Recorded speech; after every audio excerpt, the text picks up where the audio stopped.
Shalom, meus caros irmãos, e as saudações cristãs a todos. Paz de Deus, graça e paz do Senhor Jesus Cristo. O motivo pelo qual quero gravar esse vídeo, irmãos, é algo para nos despertar. Estamos vivendo num tempo de muita entretenimento, muita tecnologia, e muitas das vezes é bom para nós, mas muitas das vezes as pessoas que não têm controle, muitas das vezes isso faz as pessoas se afastarem do relacionamento espiritual que deveriam ter com Deus, principalmente no sentido de reconhecer a Jesus Cristo como seu único e suficiente e pessoal Salvador. Então o intuito nosso de gravar esse vídeo não é de assustar ninguém, mas de causar para você um despertamento. Eu estava aqui observando agora duas coisas importantes, estão relacionadas uma com a outra. Está escrito no livro de Apocalipse, onde nós vamos encontrar, irmãos, uma mulher ali vestida de sol. Preste bem atenção nisso. Você abrir no livro de Apocalipse, você vai ver João, que estava numa ilha chamada de Patmos, por causa da palavra de Deus, e ali foi dado a ele, por volta do ano de 91, mais ou menos, depois de Cristo, porque o livro de Apocalipse surgiu mais ou menos em 95 depois de Cristo. Então, coisas enigmáticas, proféticas, que se cumpriram, continuam se cumprindo. Como eu sempre tenho dito, a profecia não segue uma ordem cronológica, como muitos pensam, porque Deus é atemporal. Ele não vê como nós vemos. Nós precisamos ver um dia após o outro. Deus não. Quando Ele olha, Ele já vê tudo. Nós não podemos entender ou compreender, segundo a nossa mentalidade humana, a tamanha sabedoria, o tamanho imensurável amor e poder do Eterno, que rege todas as coisas e todo o universo. Então o livro de Apocalipse demonstra aqui no capítulo 12, uma mulher vestida de sol. Essa mulher pode ser representada como a pureza de uma igreja revestida de glória, não de uma glória própria, mas da glória de Deus. Glória ao Senhor. Vejamos que não estamos falando aqui de uma instituição. Estamos falando de uma igreja cuja cabeça é Jesus Cristo. Então a igreja de Cristo, ela é revestida de pureza, revestida da glória de Deus, com a missão de trazer ao mundo o Messias. Certo, irmãos? Aquela mulher também tinha essa missão. Embora ela represente a igreja, ela também representa a mulher que tinha que trazer o Messias, o que se cumpriu lá em Belém da Judéia, uma das menores das capitais. E para a glória de Deus, o Messias veio cumprir a sua missão e trazer a todos a salvação e depois criar uma igreja invisível, quer dizer, uma igreja que não tem nome, não tem placa, não tem denominação. Muitos, quando falam que uma igreja só será salva, ele logo conecta isso por desconhecer a Escritura a uma instituição, quando não é isso. A igreja é um corpo. A palavra igreja também significa sair para fora, ou significa reunião de pessoas. Aquele que está em Cristo, ele sai para fora do mundo. A verdadeira igreja sai para fora da Babilônia. Isso é um mistério. Esta igreja, irmãos, na qual nós estamos falando, esse povo a qual nós estamos falando, dessa igreja invisível, é aqueles que nasceram de Cristo. Ao mesmo tempo que esta mulher, vestida de sol, representa a pureza da igreja, revestida da glória de Deus, também ela representa a missão de trazer ao mundo o Messias. Quer dizer, demonstrando que o Messias ele veio de um lugar sagrado, puro, santo, que é o próprio Eterno. Vejamos que dentro desse capítulo já temos uma noção do que é esta mulher. Não vou aqui entrar em detalhes para que esse estudo não fique longo, ok? Mas é bom que você leia com atenção Apocalipse 12. Depois nós encontramos, irmãos, no Apocalipse 17, um contraste, algo totalmente invertido. Uma mulher vestida de púrpura, vejamos, escarlata, 17 de Apocalipse, simbolizando um sistema religioso já não é mais uma igreja, mas um sistema religioso corrompido, que se desviou da verdade e se uniu ao poder político, caracterizando a grande Babilônia espiritual. Vejamos a diferença. A mulher vestida de sol do Apocalipse 12 é descrita como vestida de sol. Está escrito aqui. Está escrito, ela é vestida de sol, com a lua debaixo dos seus pés, uma coroa de 12 estrelas. Ela simboliza, ou ela tem uma simbologia que remete à igreja pura e triunfante, cuja missão que essa igreja tem, irmãos, que nós temos como igreja, é anunciar o Evangelho. O anúncio do Evangelho também faz com que haja o nascimento de uma esperança, de um Messias no coração daquele que crê nele. É claro que nós temos que entender que isso tudo é uma simbologia e tem duplo sentido. Claro que nós podemos entender que também isso remete a uma igreja pura, triunfante, cuja missão é dar a luz ao Messias e proclamar o Evangelho. Quer dizer, essa mulher, figurativamente, ela tem um sentido. A luz ao Messias, como se cumpriu lá em Belém da Judéia. E tu, Belém, a menor das capitais, mas de ti nascerá o rei, que regerá as nações com vara de ferro. A palavra de Deus, ela deve ser interpretada de acordo com o que está escrito. Sabemos que a Bíblia se interpreta por si mesma. Vejamos, irmãos, que nós podemos, então, historicamente, associar essa mulher ao povo de Deus, que permaneceu fiel durante um período do Antigo Testamento e depois também a igreja primitiva, que nasceu após a ressurreição e a ascensão de Cristo. Certo, irmãos? Isso é claro. Se nós pegarmos as Escrituras, eu tenho aqui um livro em hebraico que é a Nova Aliança. Certo, irmãos?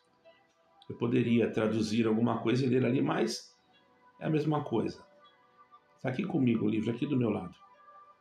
Todavia, irmãos, nós associando essa mulher ao povo de Deus, entendemos que fala de uma igreja primitiva, de uma igreja composta com aqueles que realmente viviam em Cristo sem necessidade de alianças políticas. Presta bem atenção nisso, que é aí que está o fator principal do que nós vivemos hoje, ou concessões ao mundo.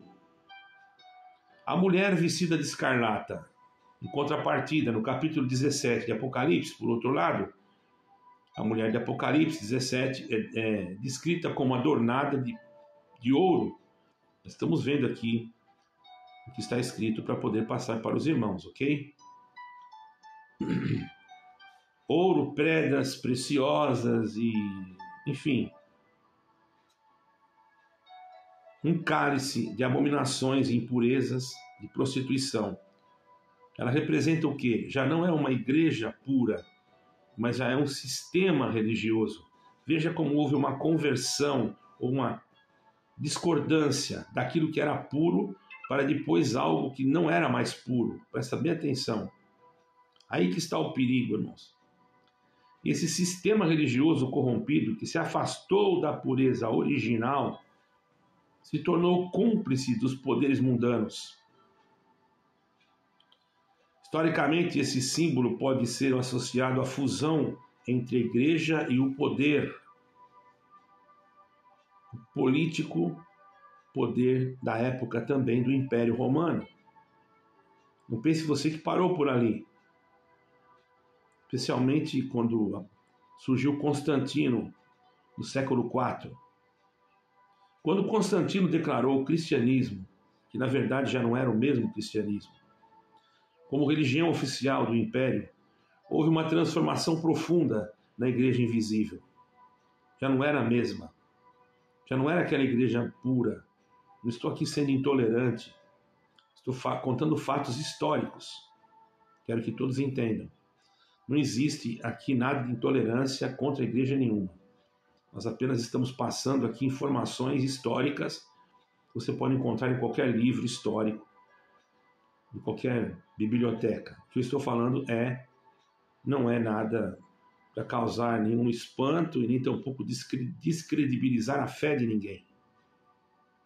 Quero deixar bem claro, trata-se de uma análise que você mesmo pode fazer, para que você não diga que eu estou aqui sendo intolerante com a sua fé. Não, eu não obrigo ninguém a crer no que eu falo. Assim como também não quero que ninguém seja intolerante com a minha, também não quero ser com a de ninguém. Deixando isso bem claro. Mas que houve uma transformação profunda na igreja, houve. Essa transformação profunda já houve nessa igreja visível. Embora tenha cessado a perseguição, isso trouxe um grande preço para a igreja naquela época. A incorporação de práticas pagãs dentro da igreja na época, desta igreja, que já não era mais a igreja primitiva, já havia se deixado levar por influências pagãs, até mesmo nas suas festas, nos seus tipos de adorações, transubstanciação e etc. Que hoje existem igrejas evangélicas que praticam a transubstanciação e muitos nem sabem nem o que é isso, porque não estudaram. Estão praticando coisas profanas que não são agradáveis aos olhos de Deus. Isso ocorreu no século XII para XIII, salvo erro, quando num concílio houve assim, esse conceito de transubstanciação, 1215, por aí. Eu não tenho a data aqui. Mas os irmãos podem pesquisar, isso daí a gente também não é um computador que tem a data marcada na cabeça da gente toda hora, não é? Mas agora, dentro desse sistema,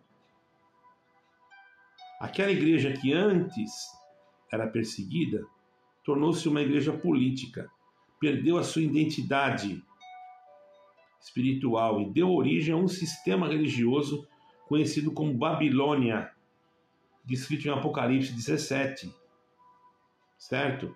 E que se prostituiu ao buscar poder e riqueza em detrimento do verdadeiro evangelho. Preste atenção, porque isso está se repetindo hoje. Muitas denominações que se separaram desse sistema religioso podem ser vistas hoje como filhas de Babilônia.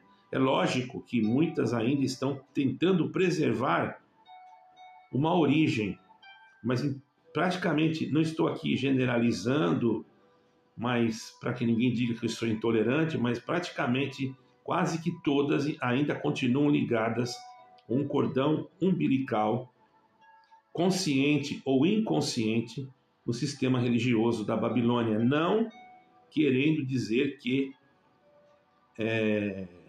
todas, por favor, entendam isso, mas a maioria carregam traços dessa corrupção, irmãos. Isso eu posso dizer sem nenhum tipo de medo, porque a gente tem estudado isso há uma longa data. Eu vou tentar ser breve aqui, estou preocupado já com o horário, já estamos em 14 minutos, e isso me deixa um pouco preocupado, porque na verdade eu estou usando um aplicativo aqui agora, irmãos, que ele só pode ser usado dentro de 30 minutos. Se passar, então aí o vídeo fica pela metade. Então eu tenho 15 minutos, eu acredito que vai dar para mim passar essa informação que eu tenho aqui para vocês, ok? Acredito que não vai ficar nada do lado de fora. Certo, irmãos? Então essas filhas de Babilônia, que carregam traços de corrupção, embora tenham surgido com o propósito de restaurar a fé, não foi um mau propósito, foi um propósito de restaurar a fé, vamos ser sinceros, não é? Porém, irmãos, perdoem, muitas acabaram ao longo do tempo se alinhando novamente ao sistema da Babilônia por meio de federações, que aparentemente parecem coisas simples, convenções, alianças globais, e essa realidade é preocupante, irmãos. Por quê? Volta novamente a igreja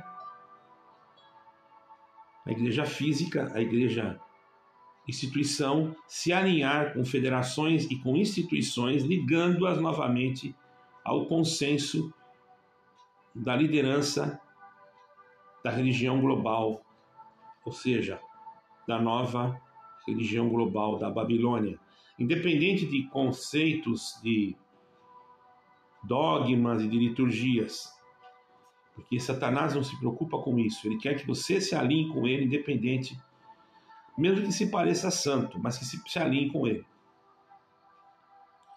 Então tem acontecido isso, irmãos. E é preocupante essas alianças, que podem levar essas denominações a comprometerem seus princípios bíblicos, participando de um sistema religioso que prepara o caminho para o governo do anticristo. E isso é algo que você não percebe, você que está dentro da denominação. Ah, mas lá Deus fala. Não estou falando que não. A tua fé é independente de qualquer coisa. Mas se você continua sendo enganado, daqui a pouco você se vê numa situação deprimente, você pode achar que não tem mais salvação, e etc., e entra em depressão, justamente por causa da doutrina dessa denominação, de qualquer uma, que o interesse de Satanás é ver você por terra mesmo. Principalmente se você crê em Jesus Cristo de verdade.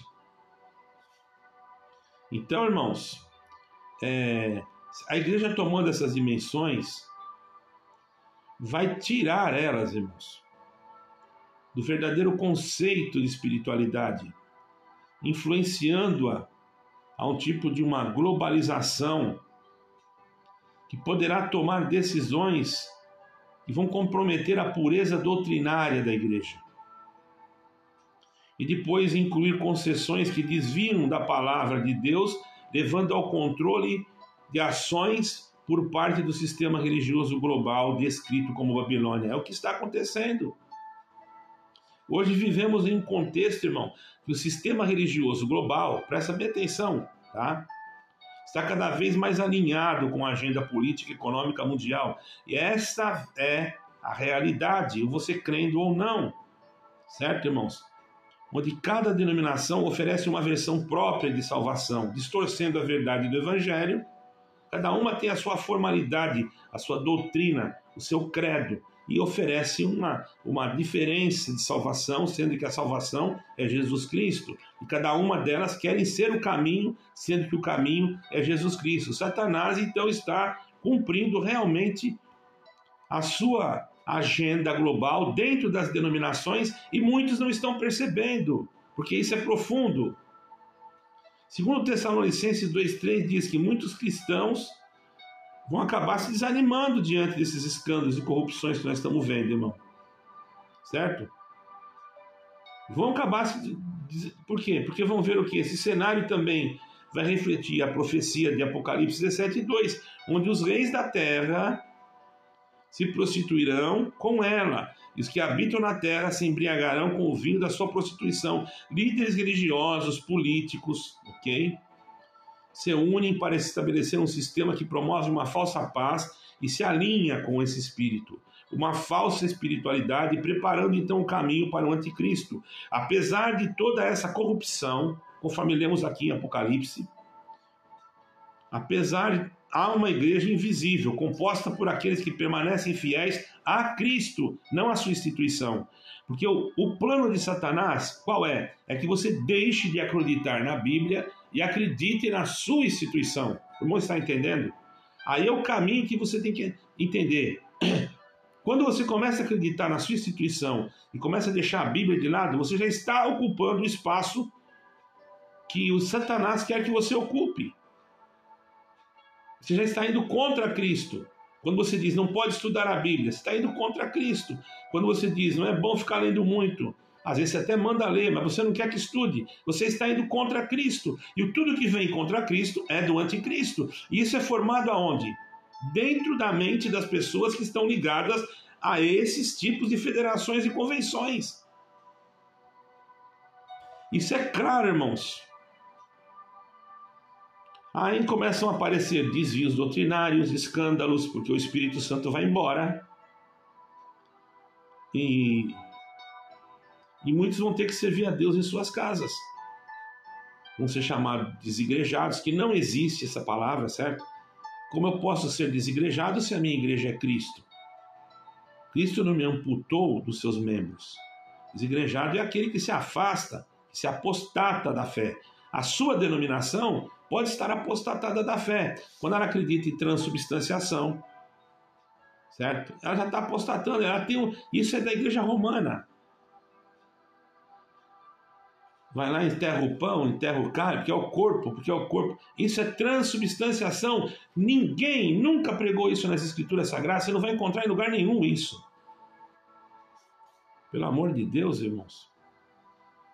Então, muitos, pode ter certeza, muitos começaram a se congregar em casa.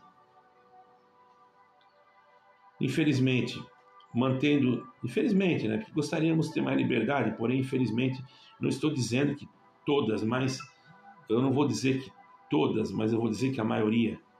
Não posso aqui afirmar 100% para não ser prejudicado. Tenho 9 minutos apenas para terminar esse vídeo.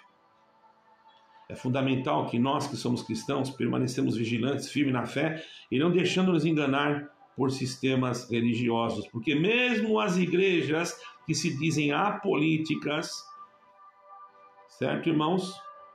Elas muitas das vezes estão ligadas, sim, a sistemas políticos, independentemente de seus membros do seu ministério serem ou não participantes da política.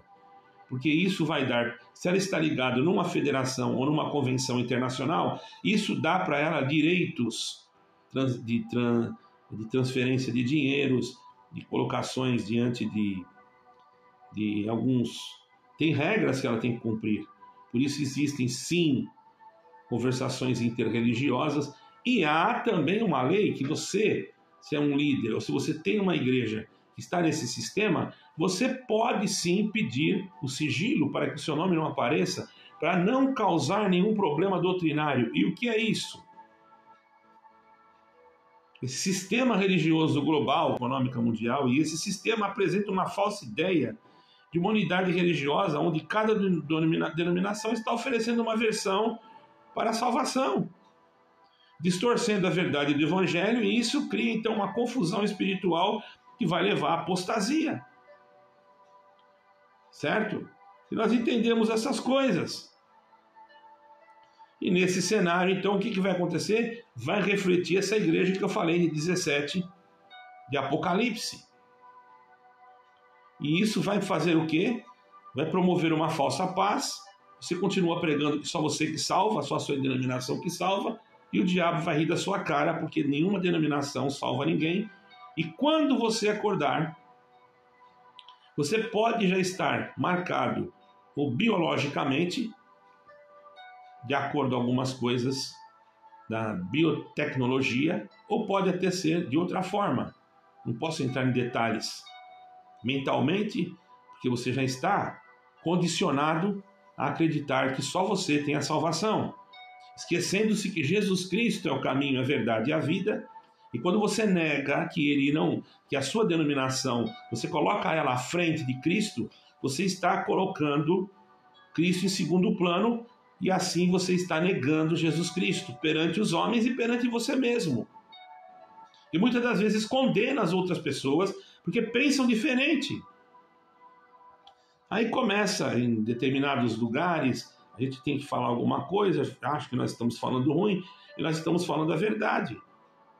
Por isso, irmão, apesar de toda essa corrupção, essa igreja invisível existe, e ela é composta por aqueles que permanecem fiéis a Cristo e a sua palavra. Essa igreja não vai depender de instituição, não depende.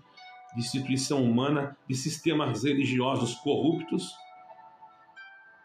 Então ela vai ver desvios doutrinários, ela vai ter que escolher servir a Deus em sua casa, mantendo a comunhão espiritual com a igreja verdadeira, como Jesus declarou em João 4, 23, 30 e 24, os verdadeiros adoradores adorarão o Pai em espírito e em verdade, ou vão ficar no sistema. E quando você quiser sair do sistema, poderá ser tarde demais. Isso que eu estou falando é uma realidade. Ah, mas a minha igreja não se mistura com política. Irmão, se a sua igreja está numa denominação, numa federação, ela tem uma linhagem misturada com política, independente dela ser ou não política. Ela já obedece regras do Estado. Para ela ter isenções, ela tem que ter hospitais, ela tem que ter creches, ela tem que fazer praças. Parece bonito, mas isso já está alinhando a igreja debaixo de um domínio, a ponto dela ter capacidade, esse domínio ter capacidade de influenciar os líderes a colocarem quem eles quiserem no ministério deles ou nas suas lideranças. Porque dentro desses ministérios se infiltraram já desde 1980, 79, já vem se infiltrando dentro de diversos ministérios, maçons, vem se infiltrando pessoas do ocultismo. Aí você não percebe. E você vai ver o distanciamento da igreja, da doutrina da igreja, e que muitas das vezes até parece depois, mesmo se distanciando uma doutrina verdadeira, mas falta a essência, que é o amor, que é a misericórdia. E se começa a pregar que a igreja vai salvar. Se você não estiver ali, você não é salvo. Isso é um procedimento do anticristo. Porque Jesus Cristo não falou para ninguém que essa igreja vai ser salva. Ele disse que aquele que estiver em mim e eu nele terá vida eterna. Então desperta, irmão. O sistema da Babilônia já está em ação. E dentro de pouco tempo, a besta do Apocalipse vai puxar o tapete e aquilo que é dele vai vir para ele. Então desperta com esse estudo e veja que é uma verdade, é uma realidade. E o que eu quero de você é apenas que você creia em Jesus Cristo. É difícil. Onde que nós vamos se reunir? É difícil. Aqui está dizendo, irmãos, eu não vou dizer que é fácil, mas enquanto nós pudermos, nós vamos auxiliando. Outros estão auxiliando. E não é a nossa intenção aqui denegrir ninguém, não. Estamos falando a verdade. Eu tenho assuntos de federações, documentos novos, etc., pesquisas, mas eu não vou entrar nesses assuntos para não dizerem que eu estou atacando X ou B denominação. Isso é um estudo para que você desperte, para que a sua fé seja centrada em Cristo Jesus. Jesus Cristo não mandou a sua igreja se afiliar com federações para ter recursos materiais, para construir prédios e ter uma facilidade de transferências monetárias. Preste bem atenção nisso. Jesus Cristo disse que nós não devíamos ambicionar coisas altas, mas acomodarmos aos humildes. É pecado ser rico? Não é. É pecado você ter o coração na riqueza. Graças a Deus que o Senhor tem preparado pessoas de bem entre nós materialmente também, mas não é isso que salva. O que salva é você ter o coração em Cristo. E quem tem o coração em Cristo não condena o seu irmão de qualquer maneira. Usa de misericórdia, de amor, porque a ele não compete o juízo, somente ao eterno. Guarde esse estudo no teu coração, medite nele, deixe o seu like. Se você gostou, deixe o seu comentário, inscreva-se no canal. Shalom a todos, paz de Deus, graça e paz. Cuidado com o sistema do anticristo. Amém e amém.